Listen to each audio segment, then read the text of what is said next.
ഇനി എന്ത് എന്ന് അന്തിച്ചു നിന്നുപോകാവുന്ന സന്ദർഭത്തെ അല്ലെങ്കിൽ സമാനമായ സന്ദർഭങ്ങളെ കേരളം എങ്ങനെ കൈകാര്യം ചെയ്തു എന്നത് ഇന്ത്യക്കാകെയുള്ള പാഠപുസ്തകമാണ്.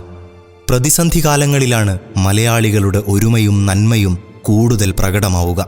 ഒത്തുതീർപ്പുകളില്ലാതെ മനുഷ്യനെന്ന ഒറ്റ വികാരത്തിലേക്ക് മലയാളി ഭാവപകർച്ച നേടുമപ്പോൾ.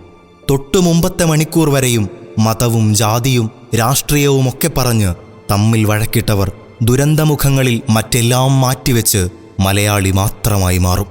ഉദാഹരണങ്ങൾ അനവധിയുണ്ട്.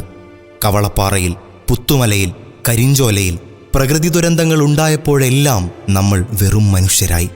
അതുവരെയും നമ്മൾ കോൺഗ്രസ്സായി, മാർക്സിസ്റ്റായി, സോഷ്യലിസ്റ്റായി, ലീഗായി, മുസ്ലിമായി, ഹിന്ദുവായി, ക്രിസ്ത്യാനിയായി സമൂഹമാധ്യമങ്ങളിൽ കടിച്ചുകീറുകയായിരുന്നിരിക്കണം.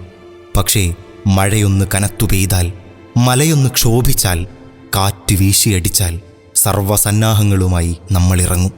രക്ഷാ ഉപകരണങ്ങളും പണിയായുധങ്ങളും യന്ത്രസാമഗ്രികളും വാഹനങ്ങളും വടങ്ങളും അങ്ങനെ കയ്യിൽ കിട്ടാവുന്നതെല്ലാം എടുത്ത് നമ്മൾ മലയാളികളുടെ ഒരിറക്കമുണ്ട്.